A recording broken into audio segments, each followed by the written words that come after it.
All right, Sola and Hazy. So I know you guys on your platforms definitely talk about political theory, political philosophy quite a bit. It's not something that I particularly focus on. My podcast focuses on more like solutions to issues that is going on in the country.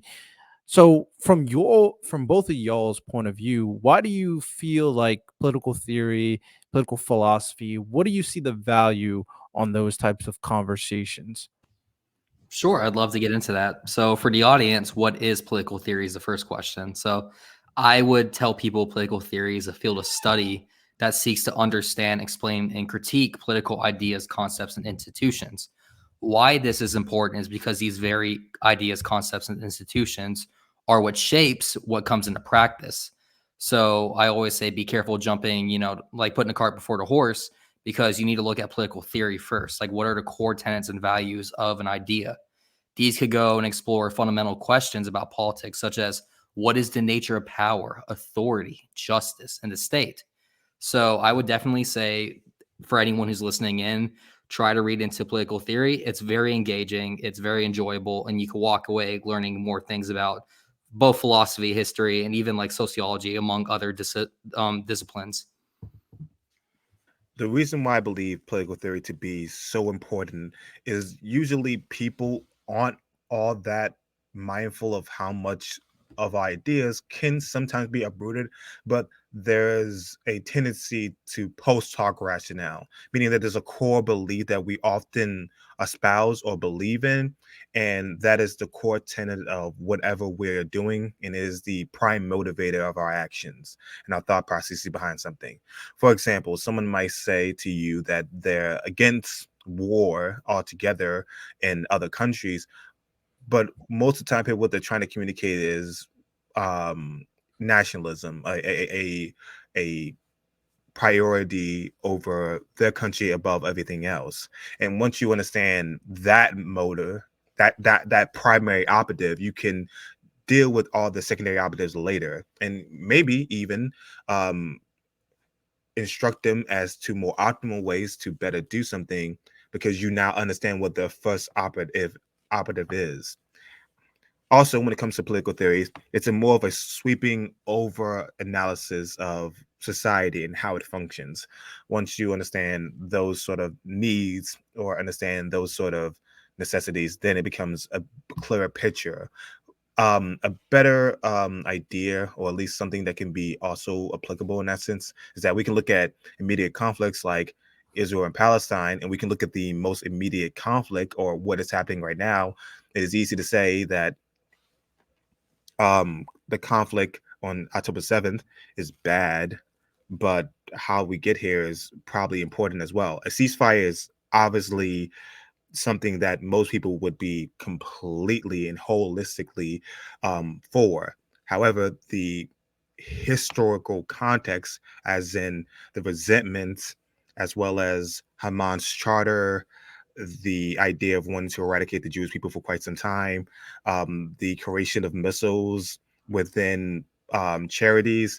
Not this is not to say that the animosity wasn't birthed from the taking of land and that being given to the Jewish people initially, which many people who were Palestinians at the time period felt as though it was land owed to them. Thus, there's a natural desire to get that back. So all these parts play into the current conflict, which if you just say cease fire, it doesn't really unearth the sentiments that motivate them to continuously be in conflict up to this point in time. So I believe that political theory can often give you that overarching narrative and figure out where people's sentiments and mentalities are at, and whether or not you can uproot them or you can re-educate them into a better or more optimal way of functioning in the current day society. So when it comes down to this, because there's very interesting components when it comes down to political theory, the idea is to really help you understand the systems that you're talking about, the individuals thinking about the political rhetoric that they're referring to. But when it comes to having these conversations and understanding the value, it really depends on the type of people that you're speaking to and having the conversation with. What type of people do you believe would gain the most out of understanding political theory? Yeah, definitely. I'd say someone who's interested into getting into politics, specifically US politics, I would 100% recommend they get into political theory first before they get into political commentary. Because the reason why is you see so many institutions in our US government that is directly shaped by it. An example, if you ever heard the term separation of powers, that was coined by Montesquieu. He was a political theorist, he was a French political philosopher. And because of Montesquieu, we now have a division with the executive, legislative, and judicial branch. So we have assigned distinct powers. And political theory going important on this, it makes you ask the question, why do we have these things? So an example, you would have someone say, I love democracy, I love democracy. It goes further, say, okay, why do you love democracy? Okay, why do you love these separations? Why do you love these concepts such as liberty or equality? What makes these things inherently good? So I find these to be very important questions that anyone getting to political commentary should honestly ask themselves and think about deeply, because wouldn't you as an individual want to think deeper about the position you're supporting? If you're trying to sell me a product, wouldn't you want to know what this product is? So that's a question I'd leave there for the audience. Another quote that can probably help you understand where someone's coming from, some political processes, and really gets to the core function of what people are talking about. We can look at Michael Foucault, who says, where there is power, there is resistance. Often Foucault was a person who talked about the psychology of power of sex. He discussed at length about how society's stigma to some degree led to the scarcity of sex being normalized and being talked about, and discussed at a large length about the societal conditioning.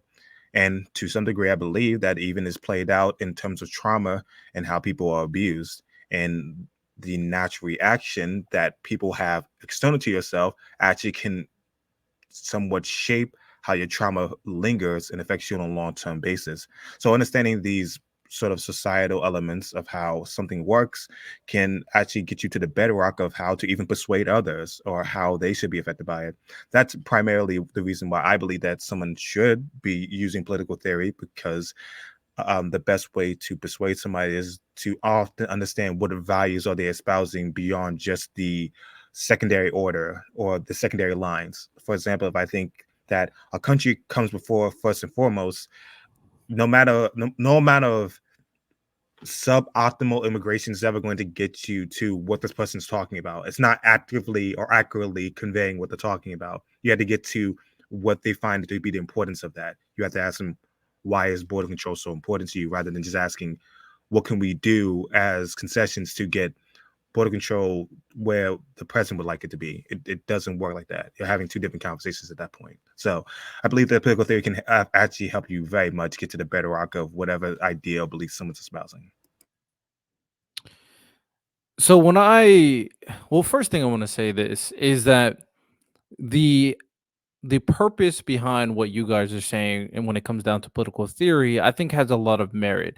Something that I consistently kind of bring up in terms of the conversations that I have consistently is the value of perspective. And basically what you guys are saying is understanding political theory will provide you a certain level of perspective and understanding of the nuances behind whatever you're talking about, whether it's the systems that be, whether it's why you kind of, like you said, believe in liberty, believe in the value of voting, for example.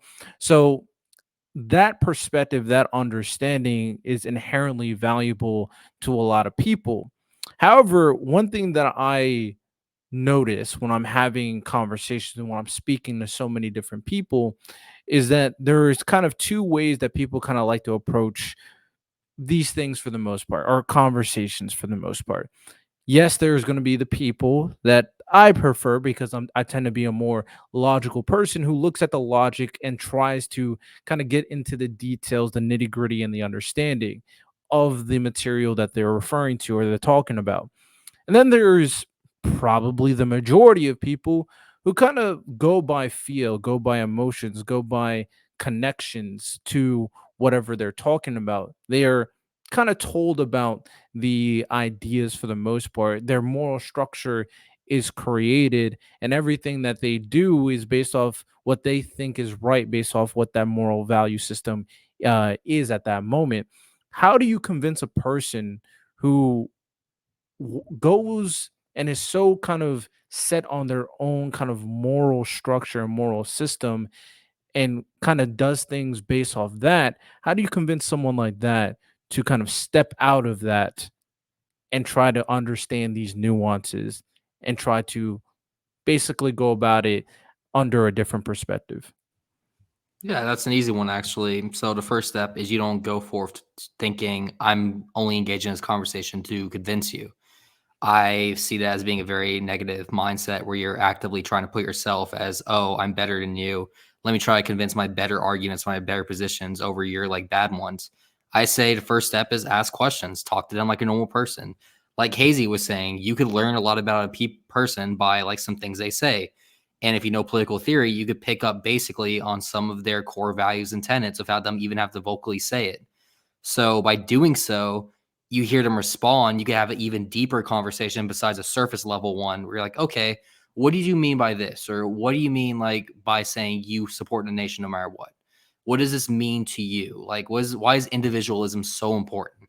Things like this later down the road could actually set up good grounds because one, the person's like, oh, this guy's actually not looking at me like a bug in a glass. He's actually trying to listen to me. He's trying to hear me out, and you go from there and let it flow naturally. And if the person, it's a win-win because if the person is not convinced, he leaves with a perspective he hadn't considered before, and he goes out to strengthen his own perspective. Or the second option is that he admits he didn't think about that, and he'll look into changing his perspective. So that's why it's so important not to approach it with the "how do I change this person's mind" attitude. With the Green Party, we brought up earlier how people are more willing to provide concessions when given alternative routes in which they can be perfected, or there's far more support for the idea. I believe this is typically how you can go about conversations as well. Whereas you might have a strong belief, for instance, in women being subservient in a relationship between in a nuclear family, and I might be someone who is holistically of the opinion that women operated with it as equals within society, within culture, and in every capacity they have the right to pursue their beliefs and ideas because that is the American idea. My way of getting to that person is not to simply say that what your idea is here is morally reprehensible or just cages women. My idea at that point is to figure out to them, how can I provide a ground that doesn't win me over necessarily, but more or less is a bit of a concession on both parts, but fundamentally gets us closer to something worthwhile. For example, it seems completely impractical for you to want all women out of the voting registration when they make up half of the voting population. They are not only someone who would be effective to your values, but would actively support your values in a way that would get them out to far more people. And possibly the other half of the coin who will probably be disaffected by society as well. Overarching, all your beliefs are not just simply the nuclear family. And if they are, wouldn't you want half of that supporting people be also female, to show that it is not just men trying to subjugate women, to show that there are other people who also of your ideas to do so? Well, yes, they might not holistically believe in that, but they might start to have the idea rooted that women are just simply subservient, and that there is an effective nature of having the opposite sex have a voice within politics. This is something I've learned a lot, to not just grain the conversation and just completely moving them into my position, rather just speaking about the impracticality if you truly are upholding of your values. And sometimes that is enough to show somebody that maybe the value I'm holding isn't practical in terms of a better lifestyle that can be provided if I wasn't so, I would say, just dogmatic about this belief. So that's something I've often thought about when it comes to trying to push my over to a more moderate stance on a particular idea or belief. I can definitely see the value of you guys or what you guys are talking about. when it comes to having these conversations with people that's not even necessarily on a crazy extreme, but some a place of like genuine disagreement and disconnect based off the positions and the ideologies being talked about, being able to ask questions and being able to, even with the knowledge at hand, since a person that we're speaking about would understand political theory, being able to kind of break down the nuances of their position for them and kind of reach the final conclusion would be intrinsically valuable, because a lot of people have positions but don't know why they have the positions in the first place, which is a very good point. Of course, they are fed an ideology but don't know why that ideology matters to them as an individual. So with that said, political theory definitely can provide a lot of information, a lot of perspective, but at the end of the day, it's still just a theory, right? So theories obviously are kind of one of the kind of biggest or most solid like statements of a explanation of something that you can have that's not a fact, but it's not a fact. So do you believe that there could be times, or have you encountered times where a political theory just was wrong about a particular person, particular circumstance, or maybe someone used a political theory to kind of predict a circumstance and was wrong about that? Have you ever encountered that? Of course, yeah, they're called communist. But I would say definitely, though, again, going back to what I'm saying, don't put the cart after the horse. Let me give you an example. Let's do a little thought experiment, Riddell. Imagine me and you are in 14th century, England under a tyrant monarch. Me and you are both very hungry. We're peasants. And then I say, Riddell, I am done with this. I want liberty. I want freedom. I want equality. And you look at me scratching your head and you say, well, Sola, that's really nice, but we're under a monarchy. We don't have these things. Look at the current political system we're in. That's just a theory. Don't worry about concepts like democracy or freedom or liberty. I know it sounds funny to say, but if you think about it, for the majority of human history, what we're living in right now, these concepts of democracy, equality are very, very new to our existence. Because for the audience, if you look at history, another reason why political theory is good, you see for the majority of our time, we lived under monarchs and empires and kings and rulers. This whole thing, we're in new man's territory. Everything we're living in right now is political theory. We're breathing and walking political theory. So when I hear people say, well, it's just a theory, I'm trying not to be almost giggle, because everything we're in right now is like a walking simulator, basically. And same for the predecessors before. I'm sure there were tribes people saying, we need to make our clan bigger and stronger. We need to form a kingdom with an identity. They'll scratch their head and be like, what are you talking about? We're living in a tribe. We don't need that. We're just merchants. And that's something I always say people consider, because in case you didn't know, if you look at history, politics evolve, ideas change, things shape and form. And that's what makes it so fascinating and interesting to read both from the ideas of the past, but to look at the ideas of the future. And that's why I encourage so much political theory. To some degree, I can understand the idea of looking at political theory and saying, well, it's just a theory. And to some degree, yes, it is a theory, but theories are kind of an experimentation of whatever landscape you're finding yourself in. Can theories also be wrong? Absolutely. But that's the purpose of the logic behind using a theory. It is to see how replicatable it can be to the system as it exists. A theory isn't to show the infallibility of human beings. It is to say human beings can be fallible, and that exists through sometimes the analysis they invoke.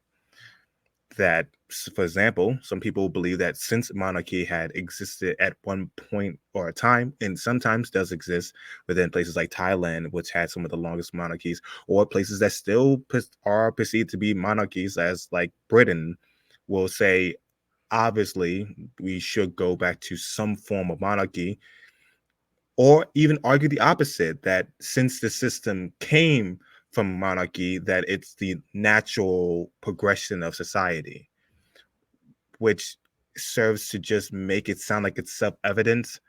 But if anything, that informs the audience that what they're saying is a bit illiterate about the culture as is, because they're debating the question as to why that is. They're simply treating it as though it speaks for itself and assuming the agreement within the conversation when that is often invoked. So yes, political theory can definitely be kind of not the best way to articulate a particular idea, but it's often the other structures they have in it, the core tenets and the underpinnings as to why they think it functions in the particular circumstances they're discussing in. Yeah, just remember everything starts with something, and that something is political theory. That's always the first baby steps for any system. It definitely sounds like a very, very, not the word interesting, but very useful foundational step in terms of engaging into politics and understanding what you're kind of discussing. With that said, as of right now in society, you brought up a very interesting concept, Sola, when you talk about, back in the day when we're ruled by rulers, monarchs, queens, all the such, and then some new concepts and ideals were preached of democracy, of freedom, of liberty. Right now, we are in a very interesting state of as a country, we're in a very interesting state of like social identity for the most part. We're creating a lot of different gender identities where we're becoming where the idea of the nuclear family is losing meaning to an extent, and marriage is also losing meaning to an extent, where the idea of the impact of a creator, the impact of a content creator on the internet with no background, no basis in terms of political experience, can impact millions and influence millions through social media being completely unvetted. There's a lot of new things that are directly impacting our social landscape, our cultural landscape, and our political landscape as of right now, due to the evolution of technology, due to the ability to have all these free time and experience and kind of cater to these new ideas. And obviously, people who were kind of oppressed with certain things back in the past, kind of expanding on those oppressions to a different extent, basically. So, with all these new concepts, new ideas, new things that are existing nowadays, how would you apply political theory or use political theory to kind of engage in these conversations? Sure. Ask yourself two questions. One, has the theory you are proposing been tried before?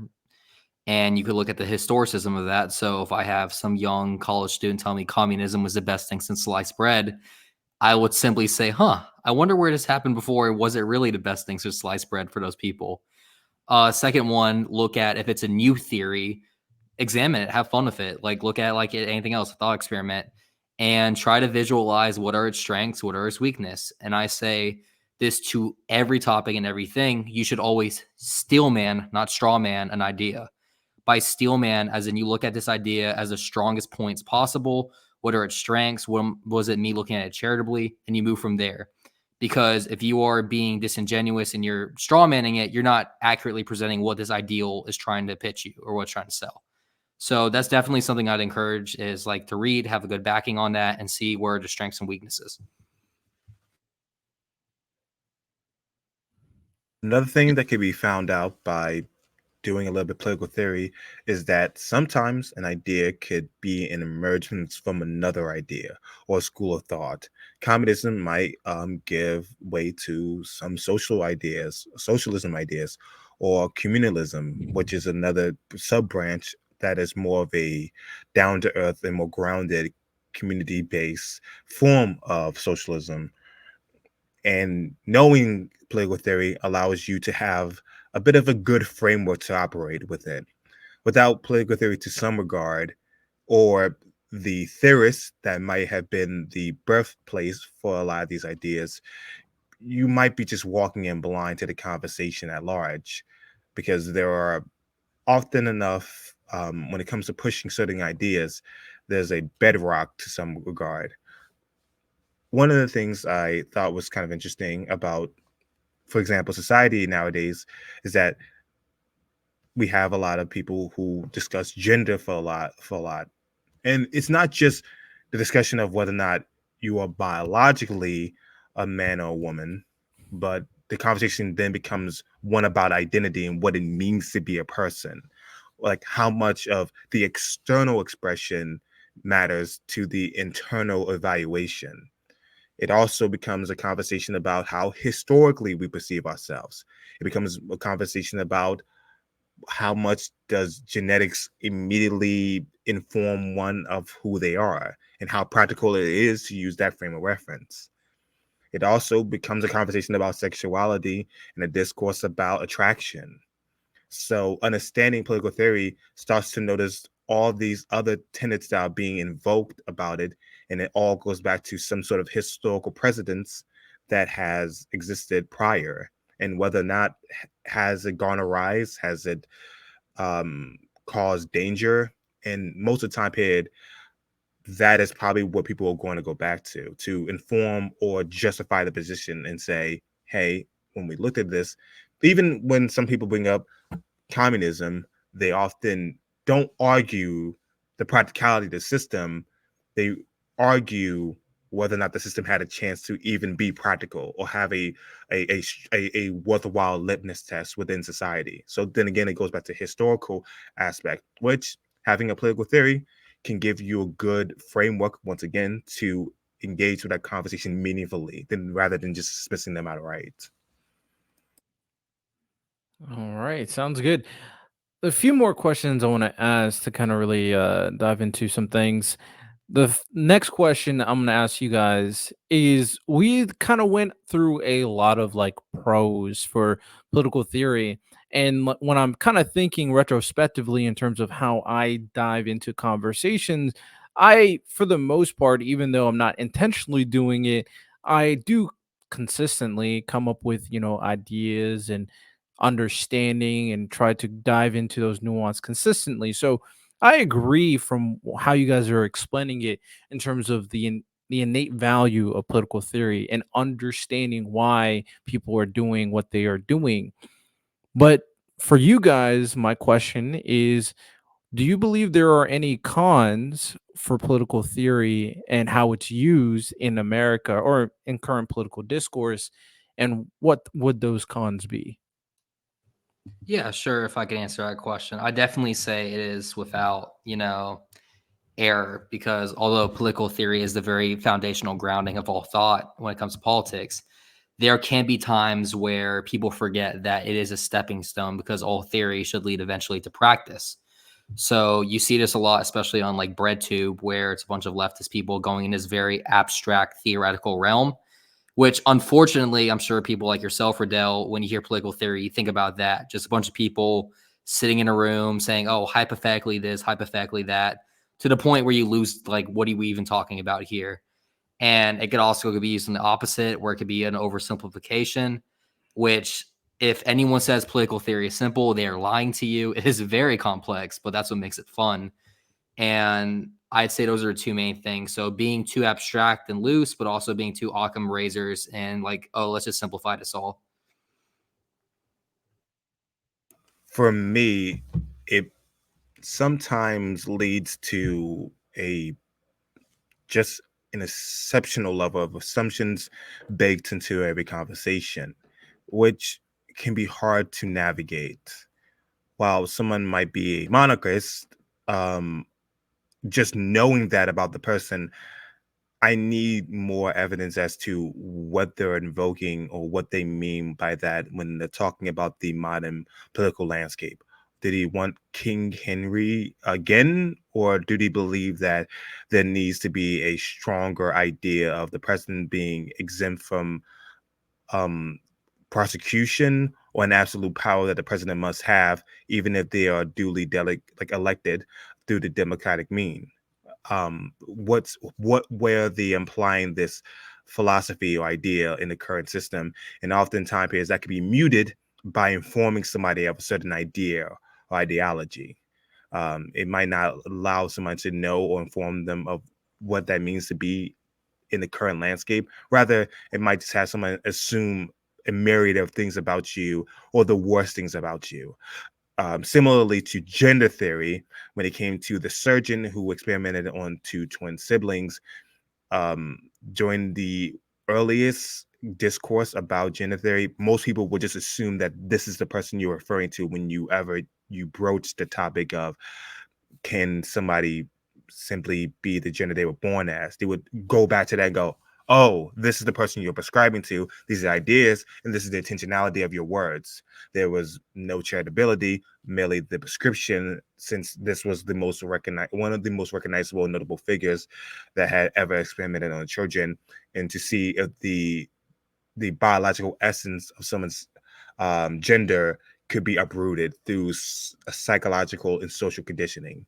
So that is a hindrance of political theory to some regard, that there is a outright dismissal to some regard if someone is informed enough and doesn't believe that the person comes in good faith. So, What a reminder, though, what I said earlier, which I think alleviates a lot of these cons, is simply do what I was saying when approaching a discussion. Don't look at it as I'm trying to be better than you, prove you right. Actually talk to them. And then by doing so, you avoid a lot of the heated debate bros, if you will, or people who are just looking to argue. Because I'm sure Riddell, me, and you share a common interest in looking for conversations, not looking for shouting matches. But that's what I say on that. Yeah, I definitely agree to that, and I can 100% see some of those things that you were as referring to as problematic. But if you come in good faith, like you guys were talking about, that would help you kind of understand their point of view and where they're coming from in terms of the conversation. Um, so, with that said, for you two as individuals, when it comes to political theories, what do you think is like the most important political theories people should understand?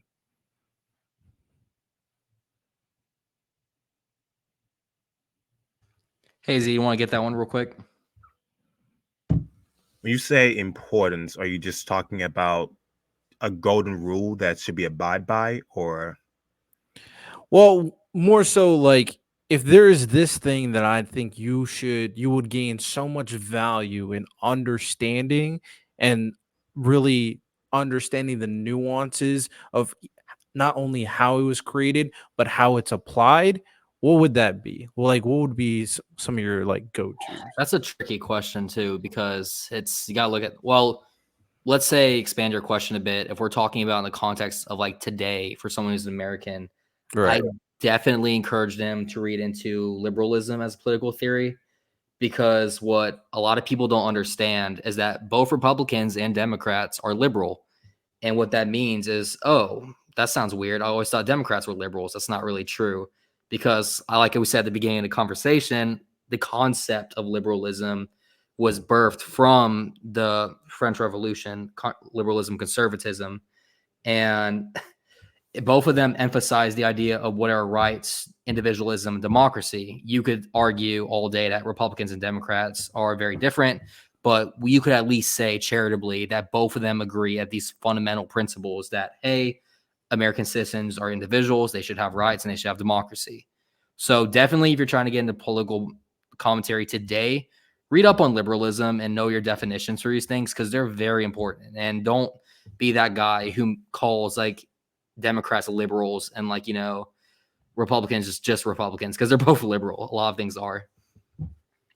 at the end of the day, I believe that when it comes to the bedrocks of philosophy, it all comes back to epistemology, not only just being knowledgeable, but what does it mean to be knowledgeable? It is okay to read Michael Foucault's stories about power and how sex plays into significantly the society, but you also have to be mindful of um, its relevancy to its time period and analysis, and when it was created and what it was in service of and how applicable can be to the modern day era. I believe that not only epistemology is really important for people to understand, not just understanding or absorbing knowledge, but what does it mean to invoke these words and terminologies or phrases within the modern day era. The workers do not own the means of production. Okay, that is a phrase, that is a line of reasoning that was birthed from communist thinkers. But what does it mean to say this in the modern day era? What are you invoking by making that statement? Are you saying that by no means is there ever a promotion or a job that can be worked ethically? Is it just the agreement amongst worker and employee that makes it erroneous? Does it mean, or do we demand that a society make sure that all workers are paid equally, regardless of the magnitude of one's actions within a given system? These are the sort of questions that are now required to be answered by the uses of those phrases in the modern day era. And it should be always, you should be always be wary of the circumstances in which these words are being invoked and what message you're trying to illustrate by making that point. Those are the core tenets I often look towards, because we often look towards philosophers that lived hundreds of years ago or thousands of years ago. We look towards Socrates. We look towards some of the people we brought up, like Don't forget Mike. Aristotle. Aristotle's the Aristotle. goat. Yeah, Aristotle is absolutely the goat. But we look towards these older, these thinkers, these philosophers, and these thinkers in Greek philosophy. We look towards Plato. We look towards these individuals, but we also be mindful of what it means to invoke these ideas in the modern day landscape. Yeah, I could definitely say that a lot of terminology has changed right now on how we use it on a very consistent basis. A lot of times very incorrectly, which is interesting to kind of think about. But my final question for you both is, when it comes down to it, I know you guys talked about it a little bit, but time to go into a little bit more depth. When it comes down to y'all, you two as individuals, when it came down to learning political theory, how has that changed your approach in terms of political conversations, understanding politics, and how you engage into politics nowadays?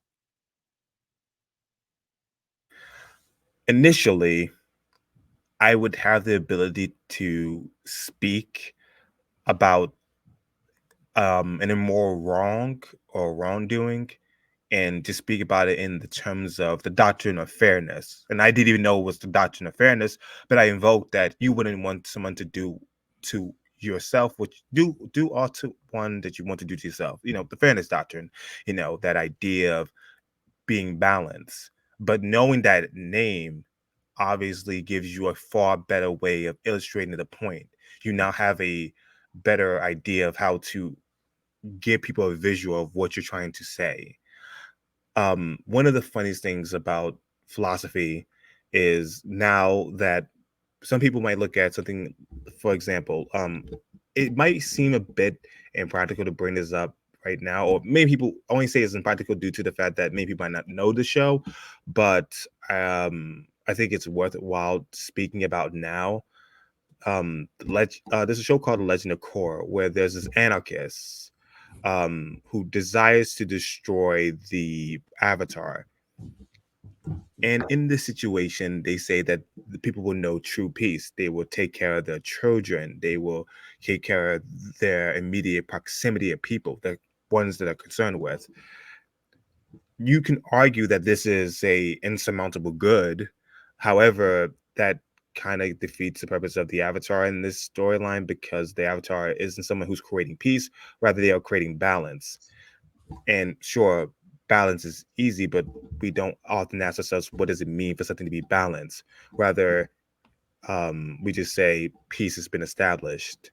But balance is often another way to get peace. In terms of a practical society and how society has swelled up to the numbers it is, it was built off of some level of practicality and to maximize the evolution of it to some regard.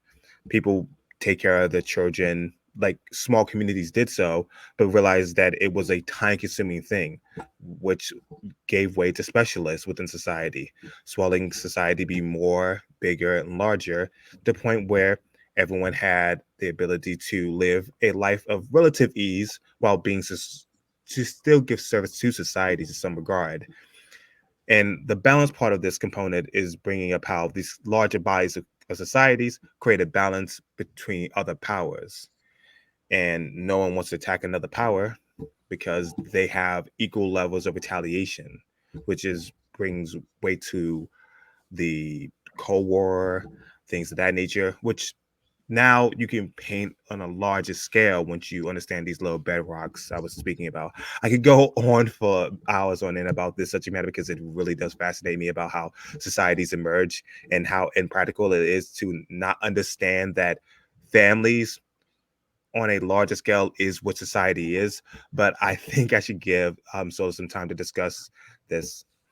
Well, before you do that, Hazy, kind of try to explain when I'm asking this question in particular, kind of explain you as an individual before you understood political theory, how you engage into politics and your understanding, why you decided to learn about political theory, and then how it changed you and your approach to political theory and how you engage into politics.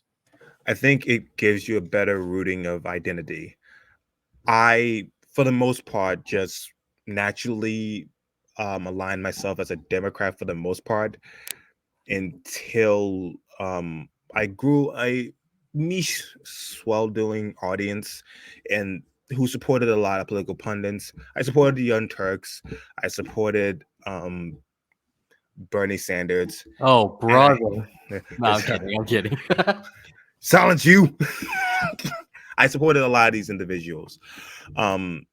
But when it came to the practicality of these ideas and how they manifest, there was a moment where I was not really concerned about what I thought, but I started to ask myself questions like, what should I think based on what my political predilection already would have said? And this sort of question created a bit of an identity crisis in myself, and it made me want to further explore who I was as a person. And I think this garden me a better bedrock of an individual rather than just attaching myself to democratic thought processes.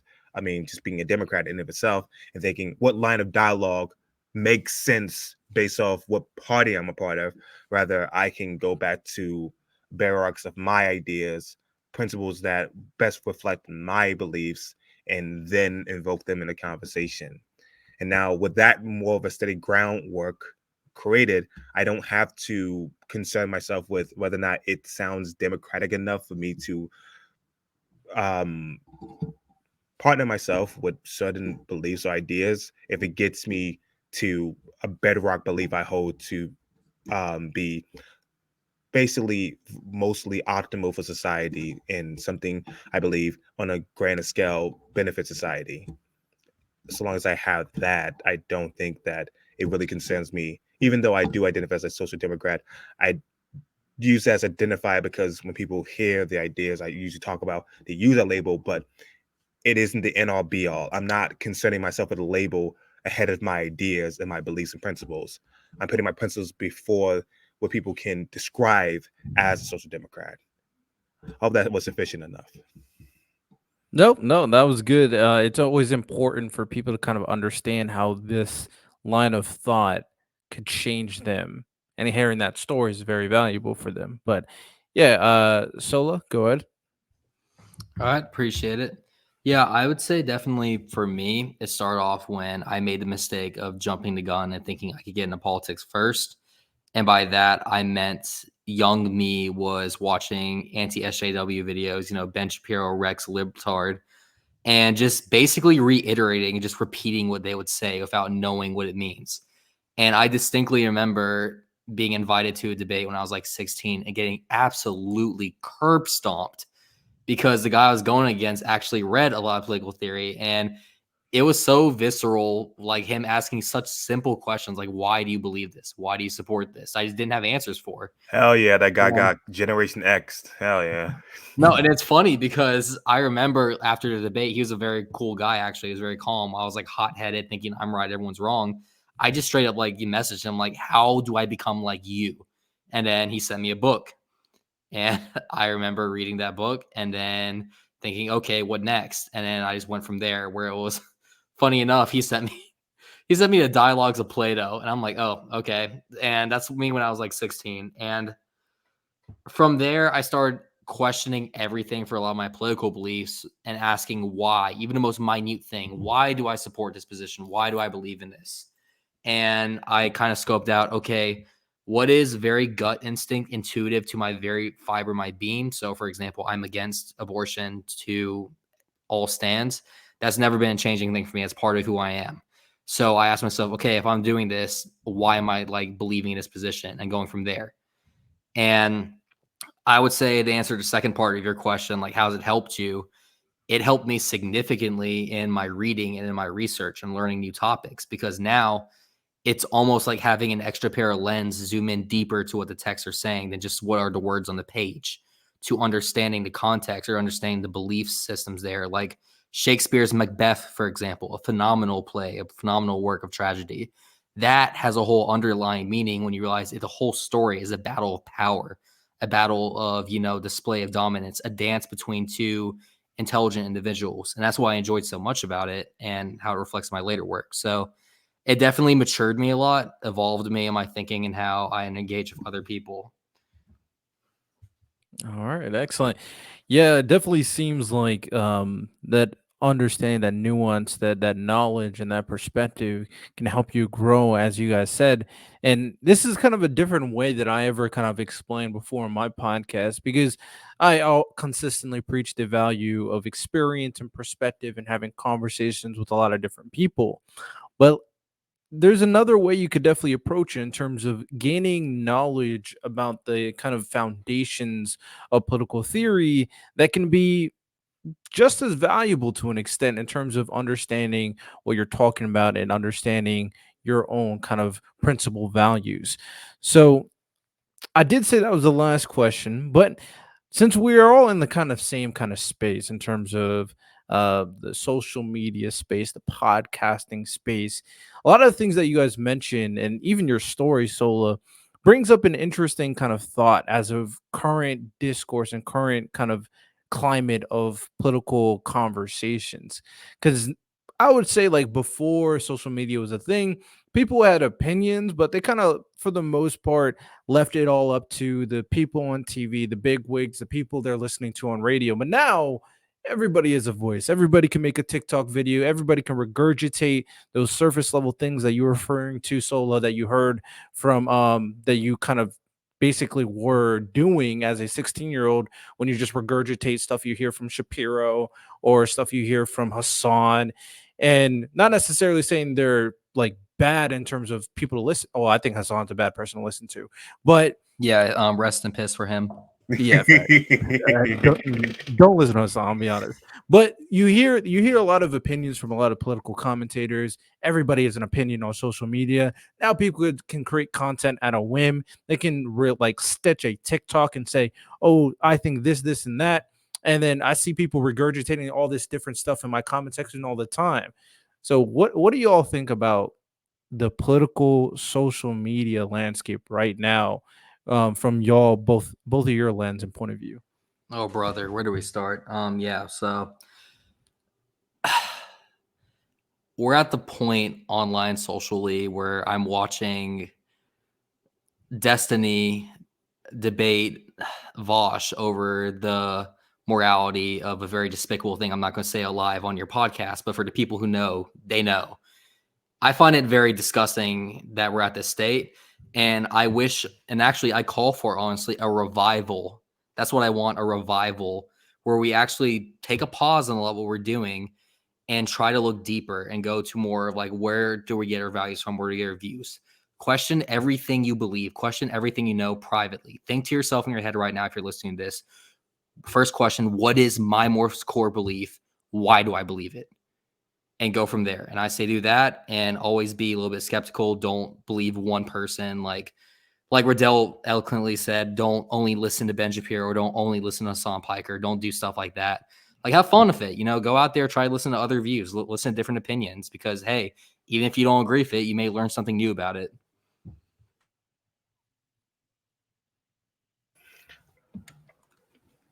I think I really kind of agree with Solo with like learning more about yourself at the end of the day. I think it's okay to become a certain political leaning as it being an incidental aspect of a conclusion, but starting from the barrage of I'm a conservative and what do conservatives think is possibly the worst way to go about it, as well as possibly the worst way to figure out you probably don't hold that principle if I even like question you just a little bit or we run down some line of reasoning. Um, Primarily for me, I think it's very important to before engaging in social media because I think that it most people due to engagement, due to likes, and the overwhelming amount of people that can become aware of you overnight sometimes from something that you believe to be innocuous, that it's advantageous for people to get involved regardless of age. And since the internet is now a part of some people growing up, it's now far more accessible and they know it better than the parents. It just becomes a part of the natural life. It's a secondary accent. It's a secondary operative at this point. So the best thing I can ask of somebody who desires to get into politics, who desires to bring forth their voice to the larger scale discussion, what is sometimes the end goal of what you believe to want to achieve? Like, what do you want to achieve at the end of the day? And also ask yourself, how feasible is it? Because if you're just espousing some beliefs that you know aren't feasible, okay, I guess you just want to posture morally or just get into some intellectual masturbatory nature like action. Sure, you can do that, but let's just call it what it is at the end of the day. But that's what I usually ask people to do. If What I may goals you're trying to add, ascertain and how feasible it is to the modern day. thank you, Hazy. And if I may add one more thing too, sorry about this, Riddell, but definitely this is important for the audience to hear if they don't get anything else from this podcast. Just because someone does not politically agree with you does not mean you cannot be friends with them or even close. You know, you consider them brothers. I say myself and Hazy are living examples of this, where I would honestly say me and him are polar opposites on a lot of issues that we believe politically. But one thing Hazy and I always hold in common, we're both in the pursuit of what is truth and what is best to help other people. And through that, I just want to say, Hazy, I cannot thank you enough. I see you like a brother to me, man, and I appreciate everything you do.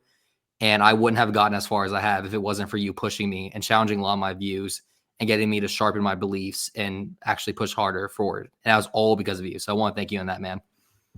And yeah, for the audience, you definitely can be friends of our people. Trust me, it works. Absolutely, absolutely. I think that it definitely grounds out.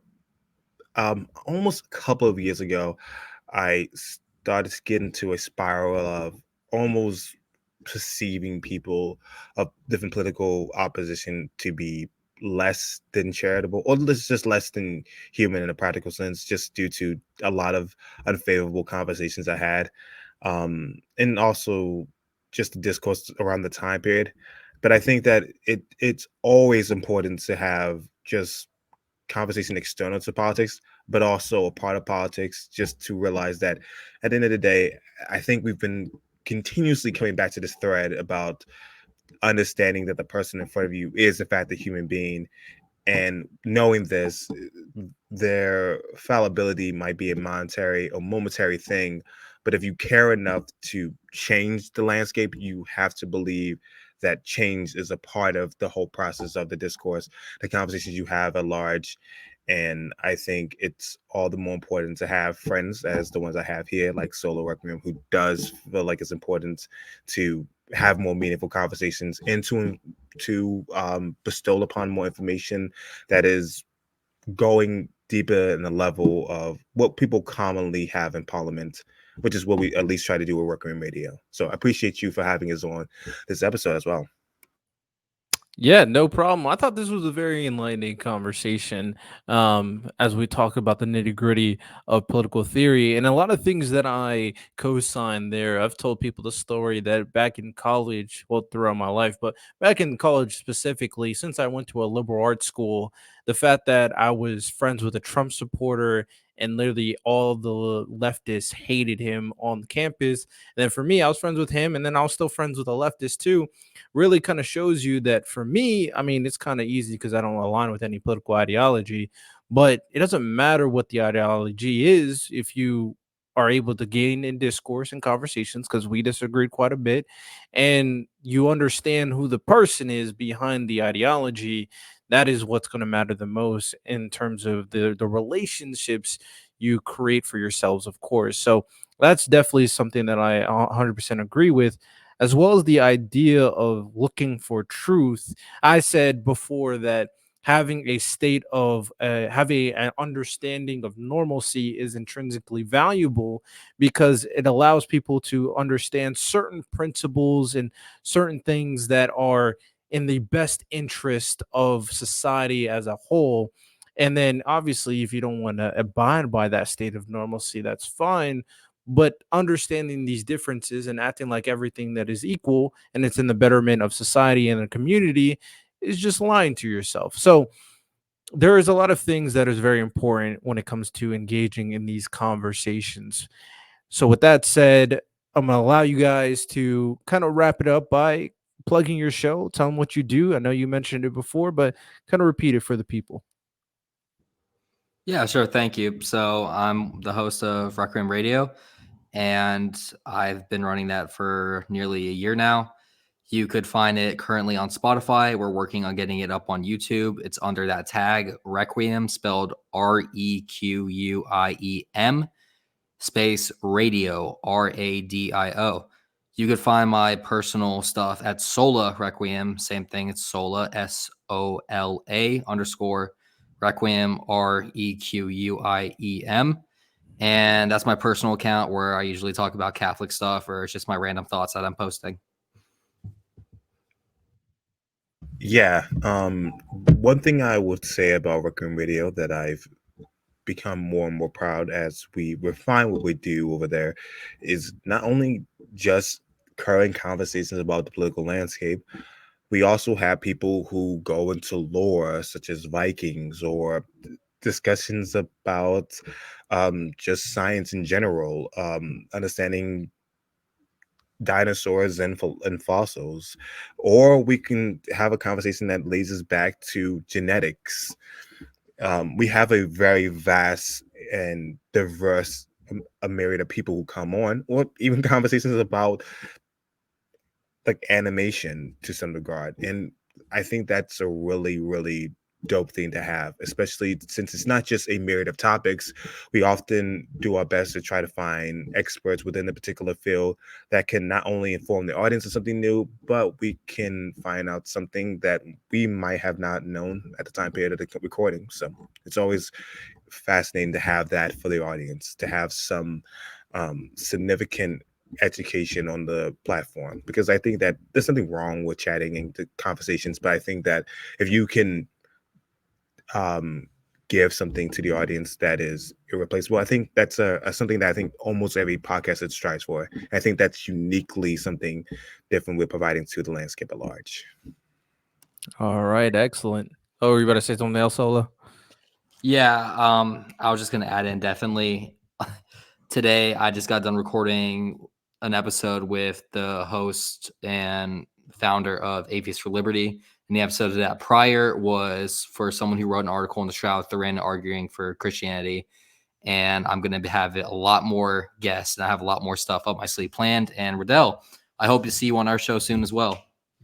All right, just send me an invite and we'll make things work, of course. But I think this was an excellent conversation, very interesting, and hopefully some people gained something out of it and potentially found a new avenue to kind of engage into politics and understanding political theory. So with that said, hope you guys enjoyed. Rate the podcast 5 stars if you did. Share it to all your friends and family, of course. If you want to check out their information, their information will be on my website. So with that said, hope you guys enjoyed. Stick around for this last promo, and you all have a good one. If you're watching this on the YouTube channel, then this is going to be a cut down, shortened version of the full podcast. This is the most important point of the podcast, but if you want to see the full video version, then feel free to watch it on the Roku app on Pod Nations. If you want to see the full audio version, make sure you go to Apple Podcasts, Spotify to listen to the full thing. Hope you guys enjoy this, like and subscribe, and let's return back to the episode.